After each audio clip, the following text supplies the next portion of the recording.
one-lane bridge construction.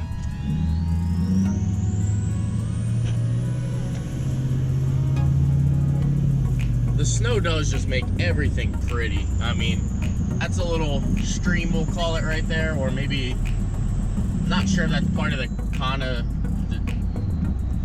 not sure if that's part of the Conestoga, but man, I absolutely love snow, guys. I definitely wish we would have got more snow this year. I also definitely wish I would have been able to play more in the snow this year. Snowboarding and such, things like that, but it's just been one crazy ride, one thing after another. So the truck is running absolutely phenomenal. You know, I've been driving for about an hour now. The temps are doing very well. I think I might put in, if I do decide to keep this, I think we're gonna put an aftermarket oil cooler on it, but who knows. The oil temps aren't crazy, you know, they're still only 196, but I think I might put an oil cooler in it, not sure. Maybe I'll just replace the factory one that's in it. Who knows, but we are almost to the auto auction. Look how beautiful it is out there. Anybody who doesn't like snow is just absolutely insane. I'll take snow over beaches any day. So Harrisburg Auto Auction is going to do a specialty sale on, I believe, the 27th. I'll have to verify that. Yes, the 27th, where they sell motorcycles and RVs, things like that. So, not that I'm going to buy anything, but I'll definitely be here. Definitely have some pretty nice bikes here. I don't think I ever noticed that there was a C4 on the wall here at the auction. One thing I'm okay with is coming home to packages. Not quite sure that says MBRP though. Definitely should not be MBRP stuff in here. Definitely not sure why it says MBRP, but bam. Can you read that? LS1 flywheel bolt kit, ARP, for the win. Oh man, I just got a knock at the door. Our slave cylinder is in. Oh man, guys, the parts are flying in. Man, what a sight. I do absolutely love the heads-up display in this car. That was actually one of the things that sold me on this car, is the heads-up display works. Not sure how well you guys can read that, but man, I definitely love it. I can't complain. I mean, everything operates absolutely beautiful in this car. I just took it on about a 45-minute drive. I'm actually down towards, well, below Lancaster, Pennsylvania from Harrisburg, so I can't be any more pleased with this car, that's for sure. Like I said, I did get two parts in. We got the slave cylinder in, and we got the, what was the other thing? Oh, the flywheel bolts. So we are ready to almost put this thing back together. I do want to get the master cylinder here and the remote bleeder, because obviously it would make everything so much easier. Then we know everything is new and ready to go. If we have any kind of errors, it'll be, you know, errors on my behalf by installing it. So I can't be any more pleased that, you know, things are coming along, guys. I didn't order a full fuel system yet. I am trying to source one here before we get the tank and everything out. Worst case, I do have a 255 that I can put in the car that will work. I just didn't want to go that route. I wanted to have an entire system for the car. But, I mean, who knows? We'll see. We still have time. It'll be next weekend till I get everything put together, so we'll see how it goes. What is up? We are back. It is Saturday here, and we have a high-rise intake that arrived. Now, I couldn't be any more excited. I don't have all the parts here, but as we all know, you have to cut the cowl and the wiper section to actually fit the high-rise manifold. So that is actually what we're gonna do today. We're gonna tear the car apart. We're gonna tape everything off so no debris or dirt or anything like that can get in there. We're gonna make the cuts and the modifications needed to run this throttle body. Now, I couldn't be any more excited because you know what this means? This means more power for the C5.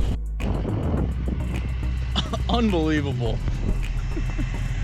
That's supposed to be in here.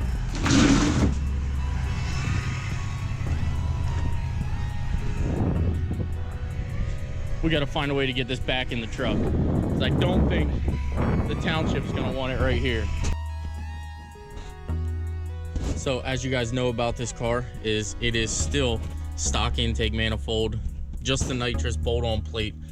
The intake that we have is a 4-bolt flange, just as a 3-bolt flange.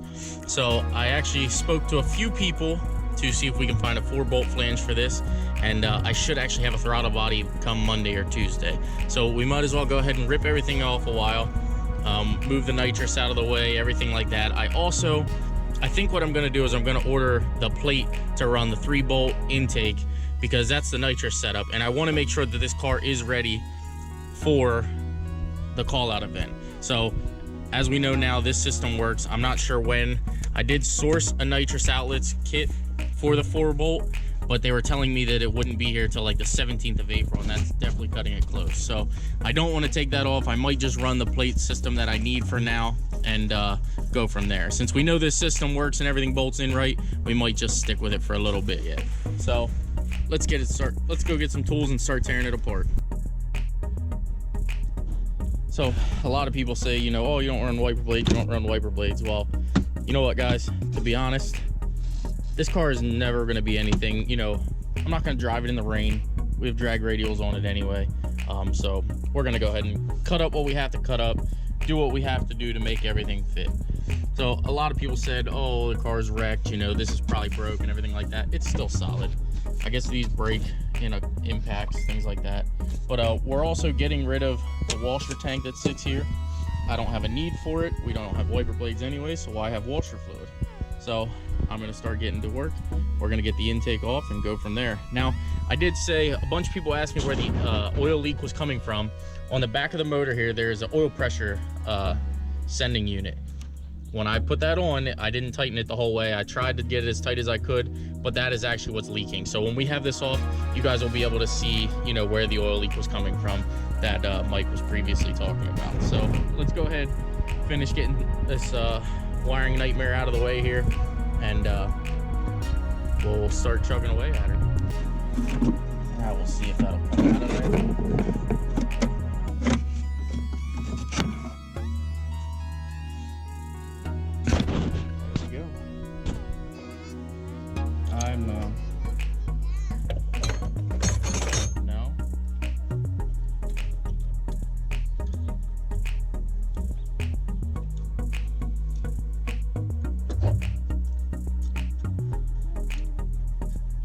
Don't walk in the mud now.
And we got it off, guys. Alright guys, so there you have it. Not quite sure if you'll be able to see it in here. Let me grab my light here. But you can see how wet the oil pressure sending unit is. And you can also see down behind it there where it's just kind of sort of a puddle.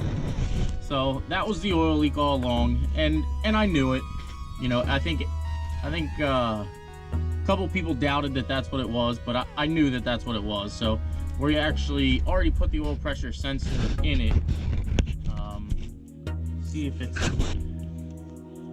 oh yeah, you can see there. And obviously that's no tools, that's me just reaching there, but it's hardly tight. You can see I can literally loosen it with my hands. So we're gonna go ahead and get a socket and get that tightened up. We actually probably am just gonna replace it. Not sure how well. Did you guys see that actually turn? See if I can actually get, you can see it just turns. So when I replaced that before, you know, this is me owning up to my mistake. I thought it was tight. Obviously it was hard to get with the intake on, but we won't have that problem anymore because we're gonna cut a section of this cow out. So thanks for watching, guys. Stay tuned, and we have the high-rise intake now for the C5. I got a lot of cutting to do to the dash there, but I have to cover the intake valleys here first and things like that. So I'm gonna go ahead and do that, but it's not gonna be tonight. Sun's starting to set, and I didn't eat yet, so we're gonna get inside. All right, guys. Now this is not at all in place or anything like that. But man, is that gonna make this engine bay look so much better. I mean, you can see that side. Come over here. Beautiful headlights, by the way. Come over here, and man, we are gonna have to, obviously we knew, notch this out here, but hood clearance we're definitely not scared of. But I do have a factory hood up there, so what I might do is get all this put on and see what all hood clearance you would need. I believe you only technically need from about here down for hood clearance, but I mean, you can see there, guys, it's gonna look freaking amazing. Now, like I said, I don't have everything that I need right now, but I just wanted to get this done. It is Saturday. I had about an hour and a half window here to get the intake off, and I wanted to find out what the oil leak was with the car before, you know, I continued. So now that I found the oil leak, we're gonna go ahead and address that, get some more Teflon tape on the bottom of it. We might even order just a new sensor for it since we're there, and it's easy to, actually we'll just tighten it up, because with this new intake, we'll be able to shoot back down. So if it is actually still leaking once we're done, we'll just throw a new one in, because with this notched out here and the high-rise intake, you can see straight down to it. So that might not be a problem anymore. So let's just tighten that up and see if we can take care of the problem with that. But for now, guys, we are making way with the C5. All right, so I got these all taped up, cleaned up. I'm not gonna be able to finish it tonight, like I said. I just wanna make sure no debris or anything falls down in there. Kind of sort of safety precautions. I taped up some of the fuel lines, fuel rail. I'm gonna go ahead and tape up the end of the nitrous line. I already did the nitrous lines up here. So we're at a good place now. We can, you know, move some of this stuff here, get the tools put away, and go ahead and close up. So